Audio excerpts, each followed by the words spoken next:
Здравствуй, София. Привет! Да, меня зовут София, и я работаю в Яндекс Такси в перформанс-маркетинге. Расскажи, пожалуйста, как ты начала свой путь в компании?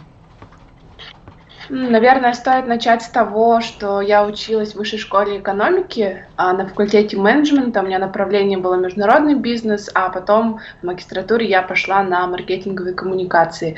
И так как менеджмент — это очень такое широкое понятие, я для себя попробовала очень много разных сфер, например, там организация ивентов, каких-то событий, IT-рекрутмент, и вот финансы, постепенно отмела для себя вот эти все варианты и пришла к маркетингу. Это был бренд-маркетинг в компании Unilever. Была Мгм. стажировка.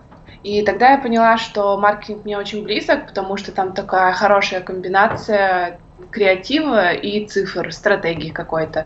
Но мне показалось, что тут недостаточно в бренд-маркетинге каких-то технических скиллов, поэтому я подумала, что если я в будущем там хочу условно стать там директором, руководить каким-то брендом, продуктом, то мне обязательно нужны знания диджитал-маркетинга.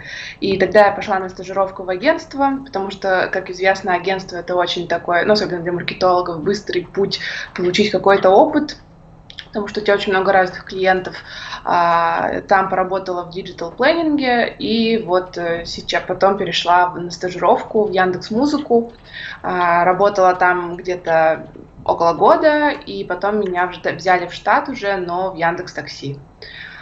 Сейчас, получается, я занимаюсь перформанс-маркетингом, и, наверное, стоит пояснить, что это вообще такое.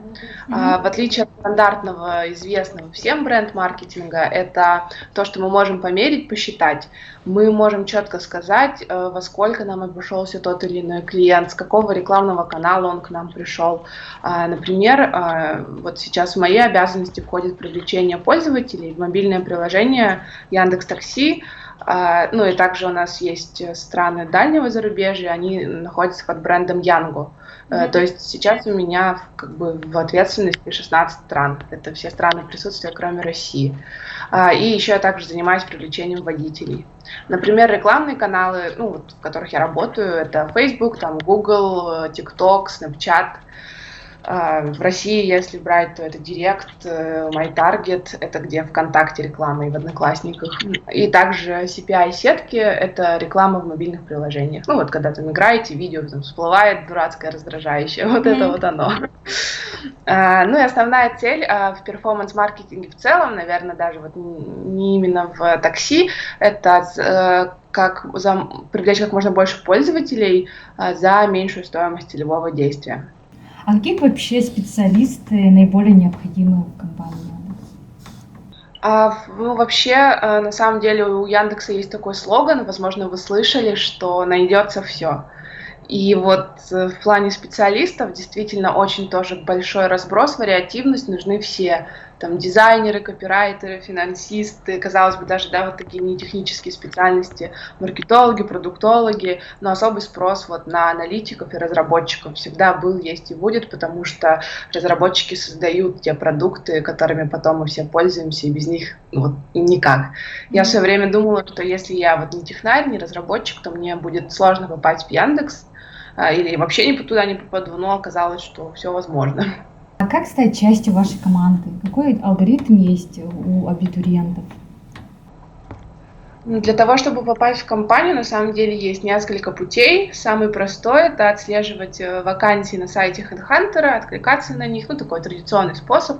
Но также у Яндекса есть собственный сайт, Работа Яндекс, по-моему, и там можно смотреть вакансии сразу и там же откликаться. Там очень удобная навигация, выбираешь профиль, который тебе интересен. Ну, да, опять же, разработка, там, маркетинг, продукт, там, такая разбивка, и подаешься, отправляешь резюме, и HR уже напрямую видят твою заявку. А я сама так подавалась. Мгм. И есть такой способ, если у вас работает в Яндексе знакомый, там товарищ, он может вас порекомендовать во внутренней системе нашей рекомендации, потому что у нас верят, что если индексоид, это вот мы так себя называем, такая самоидентификация, люди, которые работают в Яндексе, индексоиды, Мгм. ручают кого-то, то это действительно стоящий специалист, и более того, он подходит по каким-то корпоративным ценностям для компании, если он дружит с вами. А о чем следует помнить при составлении резюме?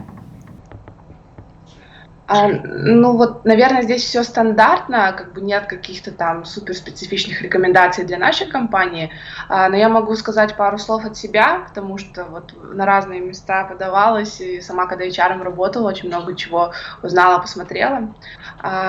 Нужно стараться вместить все ваши компетенции и навыки, всю информацию о вас всего лишь на один лист А4, чтобы HR не было долго это читать, просматривать. Актуальный опыт вынести в резюме повыше, то есть и как-то, чтобы он сразу в глаза бросался. Но если вы начинающий специалист, и опыта у вас немного, то релевантно вперед вынести образование. Это нормально. И описывать все свои достижения, которые у вас были, будь то учеба, да, там какие-то проекты или работа в цифрах. То есть не просто описывать, что вы делали, а конкретно там вот добился того-то. Например, вот для меня, как для маркетолога, это будет, что я привлекла там на 20% больше пользователей, использовав на 15% меньше бюджета. То есть это как бы какой-то показатель. Про собеседование. Если рассматриваем, да, стажировку, у меня было 4 этапа. Сначала оценка резюме, так называемый скрининг, потом тестовое задание, интервью с менеджером и интервью уже с директором по маркетингу. Потом, когда я уже в такси подавалась на позицию, там было побольше, добавилась еще защита тестового задания в самом конце, такой типа как презентация, что ли, и еще аналитический тест. Там, на логические, вербальные, математические способности. Если вы хотите проходить на специальность что-то вроде продуктолога, менеджера, маркетолога, то будьте готовы к нестандартным вопросам на собеседовании, которые обычно очень любят задавать в консалтинге. Есть даже специальные книги по подготовке к таким вопросам. Например, сколько теннисных шариков влезет в самолет. Важен не финальный ответ, правильность его, да, а ход размышления о том, что вы вообще как бы думаете и что говорите.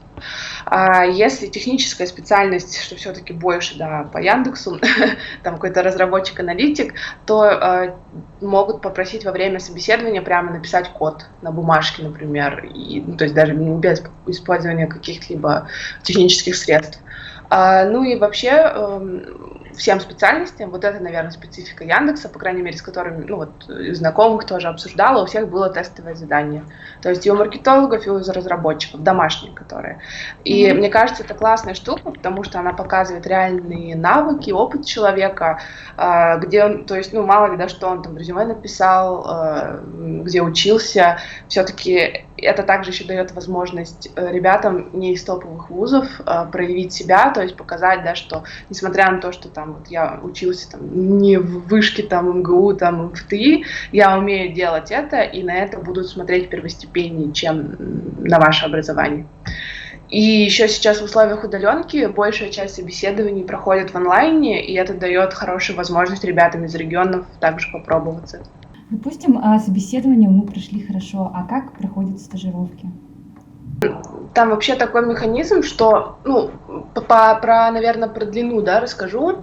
Бывают разные вариативности, там 3 месяца, 4 и, по-моему, 6, в зависимости от того, сколько у тебя часов в неделю работы. У меня было 30 часов в неделю, ну, то есть не полная, да, не 40. У меня была стажировка 4 месяца. Если у тебя 40 часов в неделю, то 3 месяца. Ну, соответственно, если 20, то это еще там растягивается на какое-то количество. В этом плане гибко, просто заранее обсуждаете. Допустим, стажировка дает возможность совмещать работу с учебой, и это очень здорово. Вот. А потом, когда вы приходите в компанию, там обязательно проходит welcome day, рассказывают там про ценности компании, там раздают какой-то мерч, там значки, сумки, там нам, помню, Яндекс.Книгу выдавали. И сейчас в условиях удаленки, конечно, это стало, может быть, не так атмосферно, как было раньше. Нас там раньше собирали всех в одной комнате, там рассказывали там общие механизмы, да, работы в Яндексе, там, что вам полагается. Например, очень много говорили про бейдж. У нас вот на бейдже была компенсация питания. В любом случае не оставляют одного во время стажировки. К вам прикрепляется HR-специалист из команды адаптации, по-моему, они называются, и каждый там ну, условно, каждый месяц присылаю там, например, ссылку, опросник о том, как вы себя чувствуете, все ли вам понятно, все ли хорошо, хорошие ли отношения с руководителем, не сидишь ли ты там без дела. Но вот на самом деле без дела точно никто не сидит. Там сразу с первого дня, после того, как получаешь все доступы, начинаешь работать, погружаться, да, в реальные бизнес-проекты, и это прям очень круто, и опыт очень ценный. И по окончанию стажировки, если вы хорошо себя проявили, вас берут в штат и оформляют уже, да, там полноценно, как полноценного сотрудника с ДМС, там, со всеми историями, льготами. Но бывает такое, что, к сожалению, нет мест в штате, особенно если вы не разработчик или не аналитик. Хотя даже и у них тоже такое бывает. Ну, то есть конкретно вот в вашем подразделении, в котором вы проходили. Тогда тут есть два варианта. Вы можете пойти в другое подразделение Яндекса, там, заручившись поддержкой рекомендаций ваших текущих менеджеров, с которыми вы работали, и, ну, устроиться, попытаться туда, либо выйти уже на рынок труда, и ваш опыт, который вы приобрели на стажировке в Яндексе, он точно не будет обесценен, он очень ценен на рынке. А есть ли у Яндекса какая-то своя особенная атмосфера? Да, наверное, если говорить про атмосферу в Яндексе, я бы сказала, что это что-то очень современное, комфортное, дружелюбное и очень стремительно меняющееся. В плане корпоративной культуры мы все говорим друг другу «ты», то есть обращаемся на «ты», нет какой-то большой дистанции власти, можешь спокойно подойти, там, не знаю, к директору сервиса какого-то там, если поймаешь его между встречами, конечно, предложить там какую-то свою идею, видение, да, какого-то проекта, это очень здорово.